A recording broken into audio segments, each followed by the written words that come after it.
ورحمۃ اللہ وبرکاتہ۔ آج کی ویڈیو میں ایک اہم سوال آپ سے کرنا ہے، سوچنا ہے یہ سوال ہماری زندگی میں کیسا ہے۔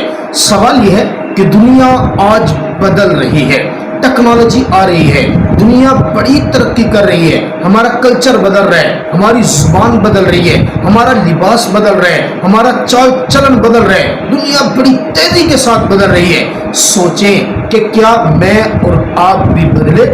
کیا میری نماز بھی بدلی؟ کیا میرے قرآن کی تلاوت بھی بدلی؟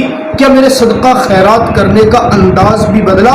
یا وہی جو پہلے نماز پڑھتے تھے خشوع سے، اب اس میں بھی سستی آ گئی؟ پہلے پڑھ بھی لیتے تھے، اب قضا کر لیتے ہیں، قرآن کی تلاوت نہیں کرتے، صدقہ خیرات کو دل نہیں چاہتا، سستی کے اندر ڈوبے جا رہے ہیں۔ اگر یہ چیزیں ہماری زندگی میں ہیں تو یاد رکھنا دنیا تو بہت آگے نکل گئی، لیکن میں اور آپ ابھی تک نہیں بدل سکے۔ رب کا قرآن کہتا ہے ان اللہ لا یغیر ما بقوم حتی یغیروا ما بانفسہم۔ اللہ اس قوم کی حالت اس وقت تک بدلتا ہی نہیں ہے جب تک کہ کوئی اپنے آپ کو خود بدلنا نہ چاہے۔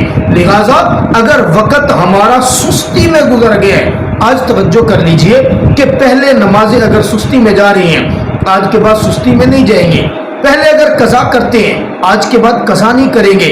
پہلے اگر قرآن کو کئی دن کھول کے نہیں دیکھتے، آج کے بعد قرآن کو کھول کے دیکھیں گے۔ پہلے اگر صدقات و خیرات کو دل نہیں چاہتا، آج کے بعد ذوق و شوق کے ساتھ کریں گے۔ اگر یہ چیزیں زندگی میں آ گئی تو خدا کی قسم سمجھ لینا پھر تبدیلی آئے گی، پھر نماز میں دل لگے گا، پھر قرآن کی تلاوت کرتے اور سنتے وقت آنکھ سے آنسو نکلے گا، پھر رب کے راستے میں خرچ کرتے ہوئے دل کو سکون ملے گا۔ یہ تبدیلیاں اگر زندگی میں آ گئی تو پھر مزے ہی مزے، زندگی بھی آسان ہے، قبر میں بھی راحت اور حشر میں بھی راحت۔ اگر نہیں نہ ہو سکی پھر پریشانی ہے۔ لہذا آج کی رات رب ذوالجلال کے سامنے جھک جائیے، جیسے دنیا میں تبدیلیاں آ رہی ہے، اپنی ذات کے جہان کو بھی بدل دیجئے، اللہ کے سامنے گڑ گڑائیے۔ یقین جانیے خدا کی قسم آپ کے آنے میں دیر ہو سکتی ہے، اس رب کے معاف کرنے میں کوئی دیر نہیں ہے۔